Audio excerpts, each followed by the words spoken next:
Hello, Telvanni here, and today I'd like to share with you my Poison Blade Vortex Assassin Build Guide for Path of Exile 3.24 Necropolis.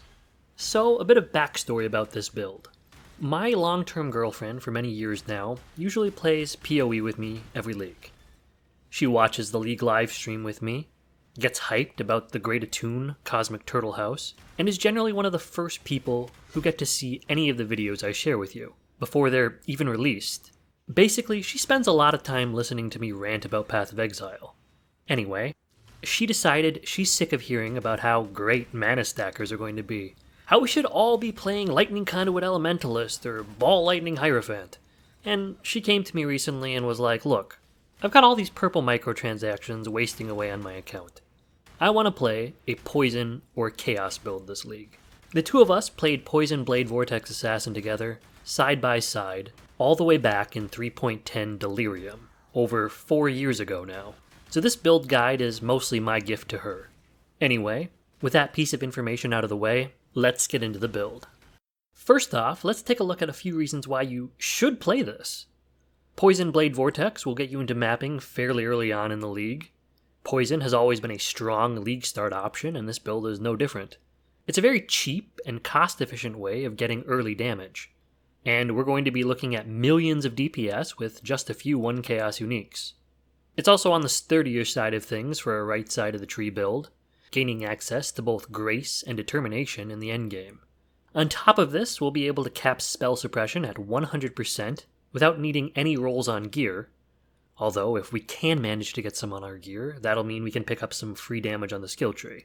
In addition to this, we'll be making use of the Assassin's elusive buffs to avoid some hits entirely.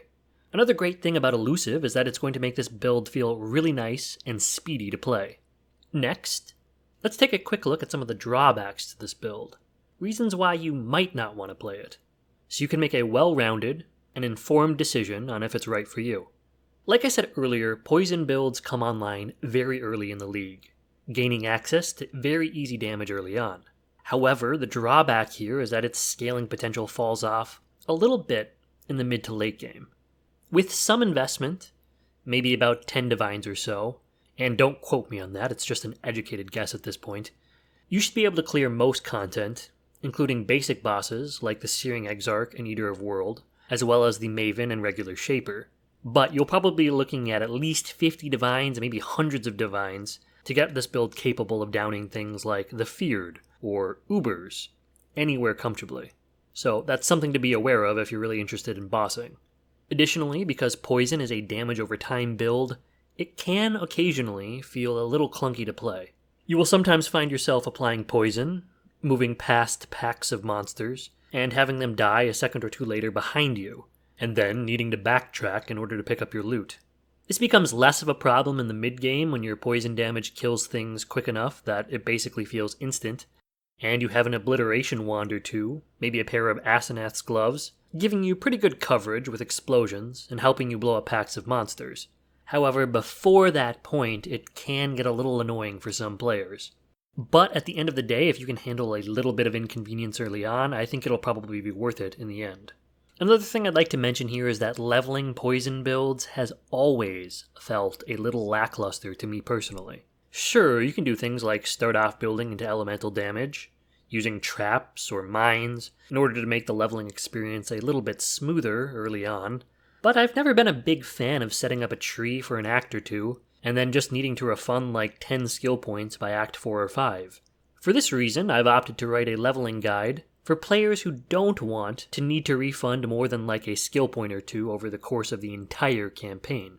Yes, it's technically inefficient. Yes, there are probably better ways for you to level than the way I've provided in the Path of Building. However, I'm not really a racer. I'm not looking at ways to min-max my Act 1 times. And ultimately, even just having a plan and a guide, even if it's slightly unoptimal, is probably going to be a lot quicker than just kind of winging it while you're leveling. Another thing I should mention here is that this build initially levels as Bladefall Blade Blast during the campaign, and you're not going to be swapping over to Blade Vortex until you are able to get some duration nodes on the tree. However, the passive skill tree and your ascendancies do remain the same, so there's no need to respec anything other than moving a few skill gems around. Alright, with the pros and cons of the build out of the way, let's take a look at the PoB. As you can see with all of our buffs, we've got close to 4 million damage on a league start setup. Admittedly, this is going to fall off pretty fast once we start removing things like Despair, Withered Stacks, and Plague Bear, things that aren't going to be up 100% of the time while mapping. However, early on in your league start progression, you'll probably look at grabbing things like a Despair on Hit Ring, getting quality on your Withering Step so that it's basically constantly providing an 8 Wither stack instead of 6, and pretty soon these situational buffs won't really be that situational. But I did want you to be aware that early on the damage here can look a little deceiving. Moving on, I'm not going to go over all of the gear, but basically you're just looking for life and resistances on rare gear. A line of intelligence on a ring is quite important, and a line of strength on a ring or a belt is also quite important. Additionally, either an energy shield or energy shield evasion chest to help with Eldritch battery costs is also going to be important. Our helm is going to require an essence, or Eldritch Craft, for mana reservation efficiency, so that we can fit in all of our auras. However, something like an Alpha Howl early on, or a Devouring Diadem in the mid-game, could work just as easily. Next, we've got a few uniques that we're using here.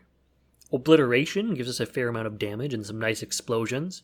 This will likely be 10 chaos on the very first day of the league, but by day 2, it'll most likely be down to 1 or 2 chaos, as poison builds aren't super popular at the moment.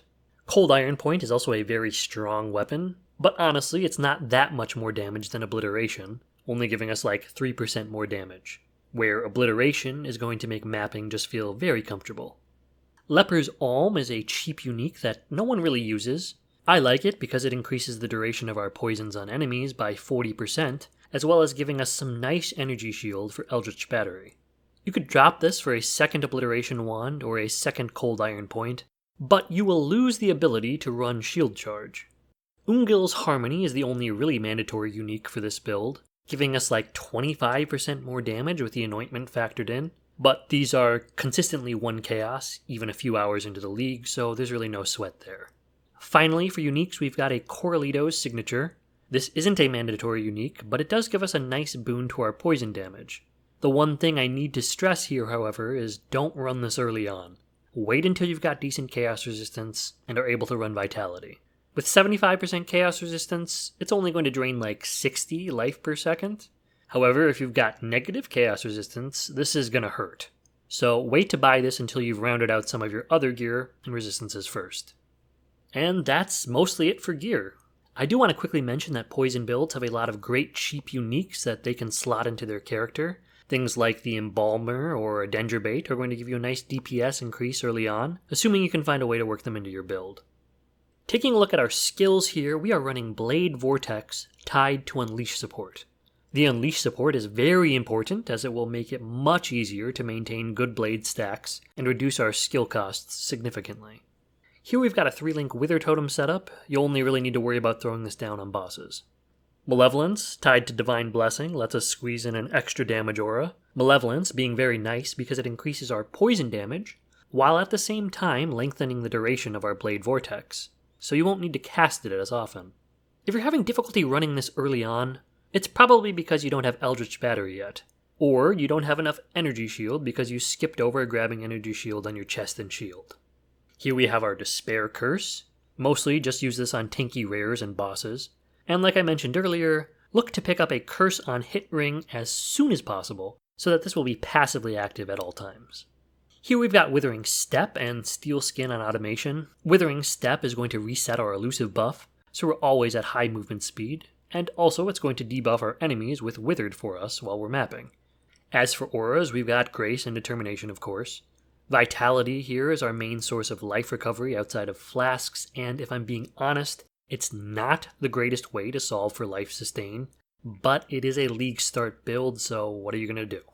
Plague Bear is a nice boost to damage while mapping, and situationally good on bosses. Flame Dash is going to be your panic skill and ability to move over ledges. And finally, Shield Charge is going to be your bread and butter movement skill. I've said this before, and I'll say it again, this requires a shield. So if you've opted for a dual-wield wand or dual-wield dagger setup, you'll need to accept the fact that you're going to be walking around a lot. Finally, we've got the skill tree.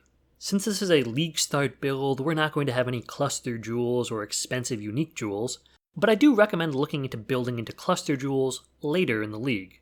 I've set up leveling trees for the first few acts, where it's kinda rough to play before we get access to our main leveling skill, Bladefall Blade Blast, but from that point on, you should be fine, kind of going any direction you want. One thing I should note is that until you are able to grab Eldritch Battery up here, as well as having a large enough energy shield pool of like 500 or more, sustain is going to be on the rougher side of things, and you'll probably need to deactivate an aura and maybe even run clarity. Next, like I said at the start of the video, I've added in a written leveling guide for Acts 1 through 4, detailing what sockets to look out for, what quest rewards to take, and what gems to buy where and when. I will stress again that if you are an experienced player, and you've got some racing skills under your belt, you don't really need to follow this.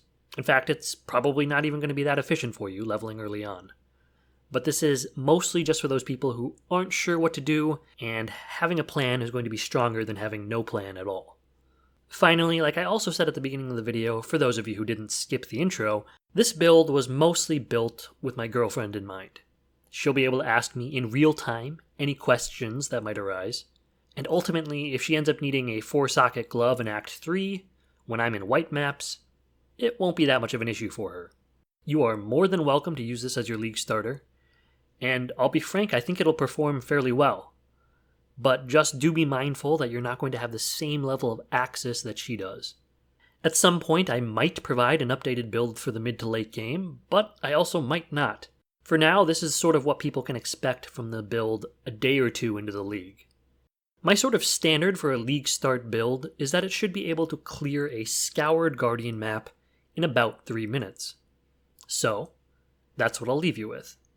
Anyway, thank you for watching, good luck with your league, and I'll see you in the next one.